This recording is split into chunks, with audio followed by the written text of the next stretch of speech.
Hi y'all, welcome back to my three-part video series. The next thing I'm going to be doing is the refried beans in my pressure cooker. I'm not sure if y'all are familiar with a pressure cooker, but this is what mine looks like. Mine's a Ninja Foodie, but there's a gnat. I just made banana bread, so I've got a fruit fly flying around. Anyways, this is my pot for my beans. And before you make beans, you have to sort through them, because you don't want anything, you don't want any rocks, and you don't want any bad beans in yours. So I just look at them real quick and I throw them in my colander. And I'm only going to do 1 pound of this 2-pound bag, so it'll be like half a bag. Beans are one of those foods that's real easy to freeze. I freeze pinto beans all the time, so when I take the time to make them, like if I've got a ham hock left from Easter and I would like for it to flavor my beans, which I normally do, but these are going to be refried beans, so I'm not going to do that today. But I cook a bunch at one time, so I don't have to drag out the pressure cooker. And I will put them in freezer bags, and of course I'll label it. And then when we feel like having beans and cornbread, or just beans and rice, or beans and chili, the only time I put beans in my chili is when I've made them myself. I don't use very many canned beans at all. Not that I don't like them, it's just, why use them when you can make your own? It's so easy. I didn't always have a pressure cooker. I mean, I've used my crock pot many times, and I still use it to this day. But beans, you can have a pot of beans in 45 minutes, you know, with the exception of it building pressure, you know.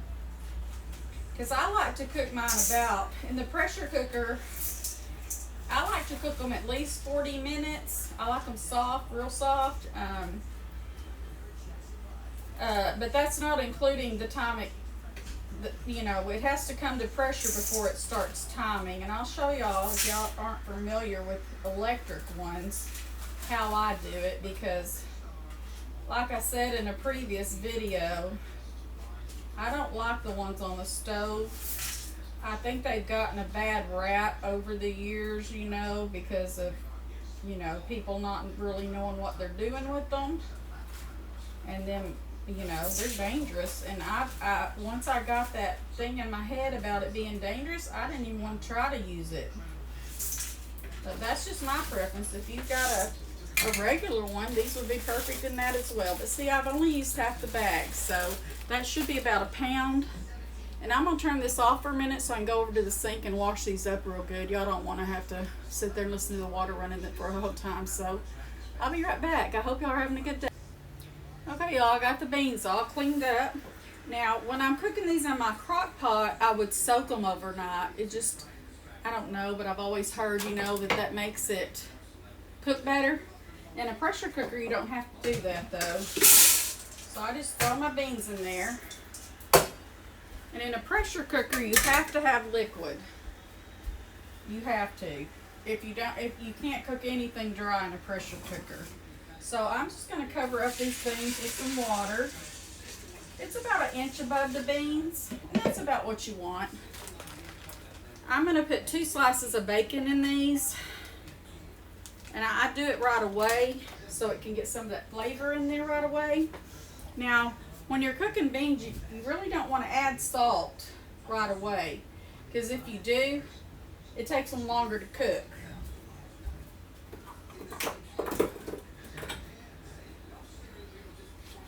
Sorry about that, y'all, but I decided at the last minute, I decided I was going to put some garlic powder in mine.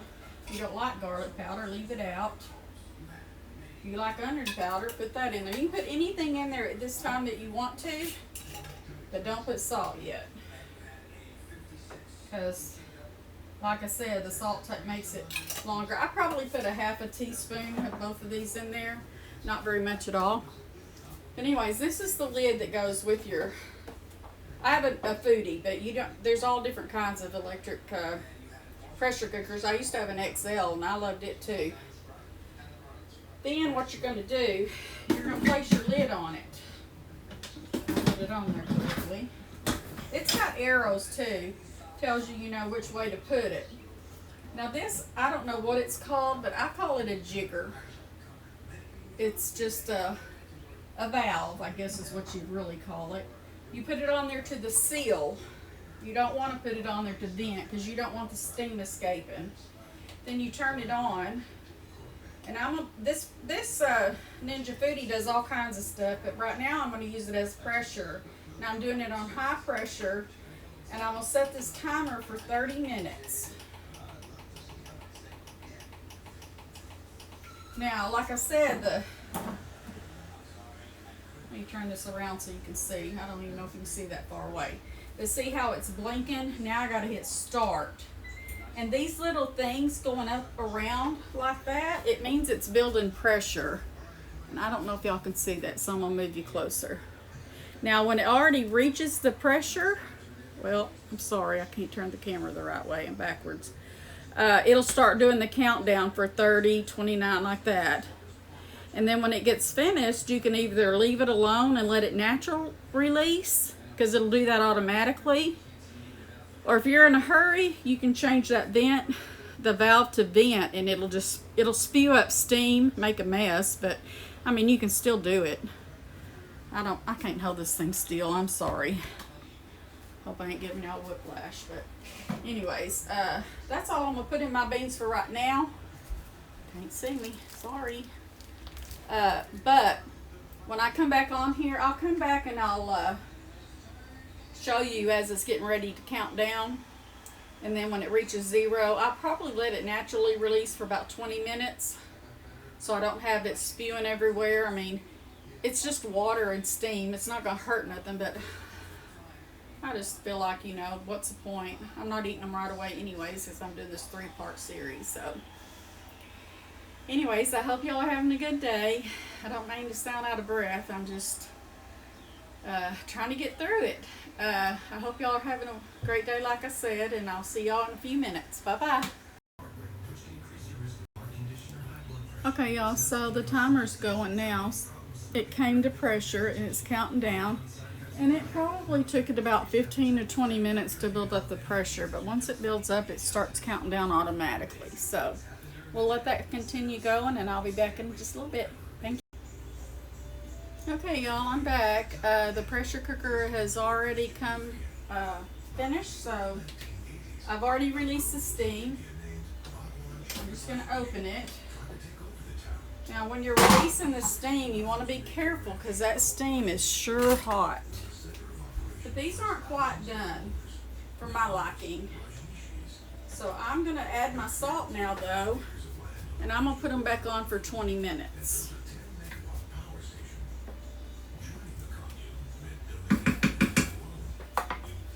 I know it looks like a lot of salt I'm going to put in there, but it really isn't. It's kosher salt, so it's not as confined as table salt.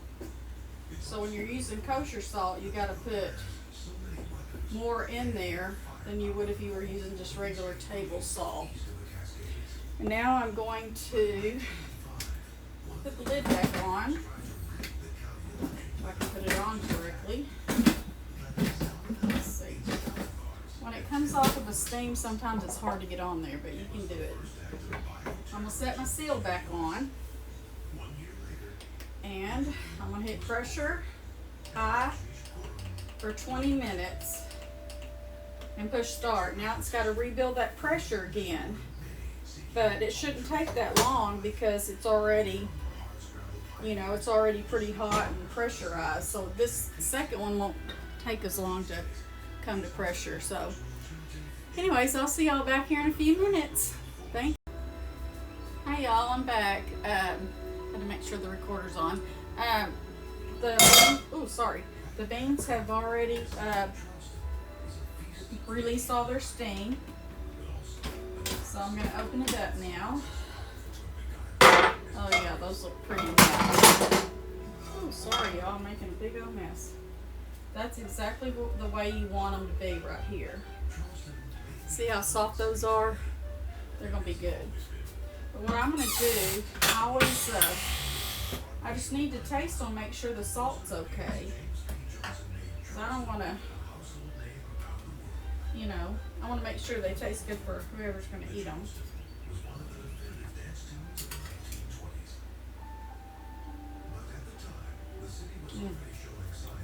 Those are good.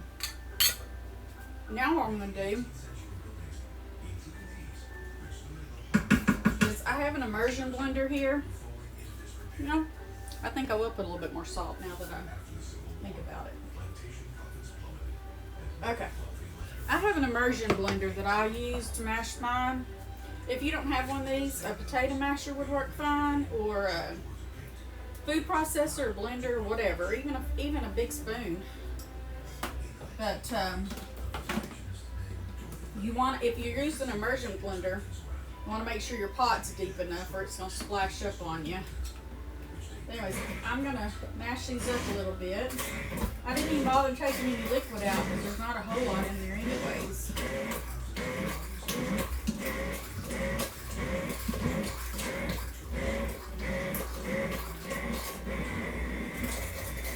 I like to leave a little bit whole anyways. I think that's good right there.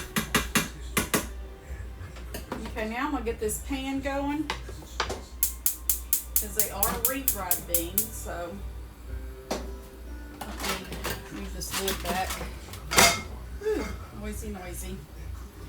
And I'll put a little bit of cooking oil in the pan and saute my onions for a minute. If you don't like onions, just leave them out. That's no big deal. It's your preference. Now I've got mine cut up kind of small because not only am I going to use this as a side dish today, but I'll be using it in a day or a few days to make bean and cheese chimichangas. And I'll come back on here and show you how I do that. But it's just a way for you to use up your beans. I'm going to let these saute a minute, and I'm going to get some cheese out.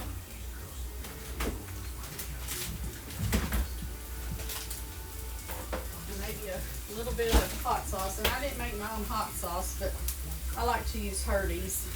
But you can use whatever brand you like. I'm going to saute these onions because everything in here is already done, so. And I might have got a little bit too much oil in there. I think I put like a tablespoon and a half. I need to turn that down a little bit. It's on medium. I'm thinking I might drain a little bit of this grease off. I don't know if I want that much grease in my beans. You could do this in bacon grease and it would be real good. Whoops. It won't take long. We're about done with this one. And then like I said earlier, the Spanish rice will be next. And it doesn't usually take that long. And then that'll finish up my 3-part series. Hope y'all are having a good day today on this beautiful Sunday afternoon. Okay, these are getting pretty soft.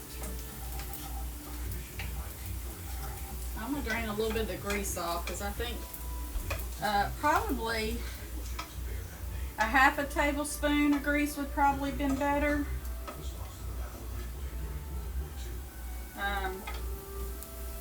You don't want your beans to stick, but I didn't want all that grease on mine. Now I'm gonna dip some of these beans out, and I'm just gonna use a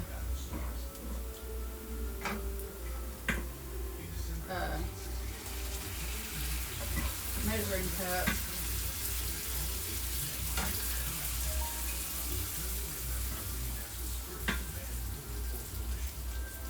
I'm gonna let those cook for a few few minutes.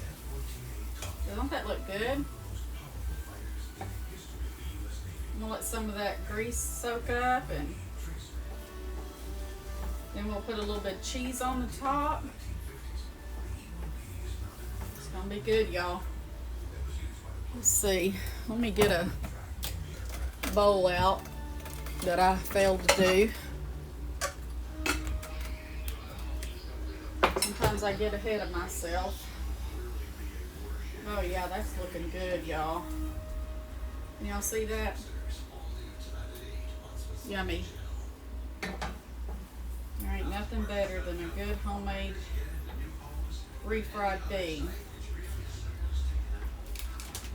These are about good and done, so I'm gonna sprinkle some cheese on top.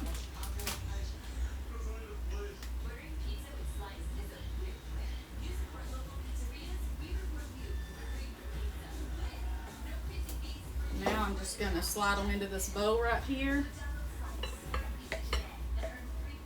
I probably should have put the cheese on it after I got them in the bowl, but I didn't. Like I said, y'all can learn from my mistakes as I make them.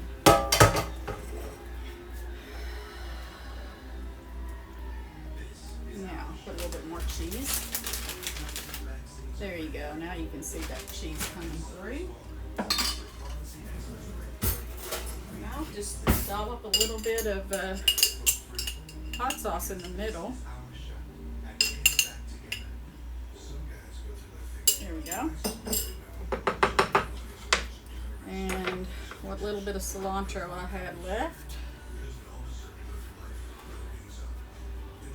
And then there you have it. That's refried beans, y'all. And of course, the next thing we're going to be making here in a few minutes is Spanish rice. So we're just getting this meal knocked out and all together. And I really appreciate y'all watching me. I hope you enjoy my videos. I'm a little nervous, as you can tell. This is all new to me, but it's fun. I love it. And I hope to see you on my next video. Y'all take care. Bye.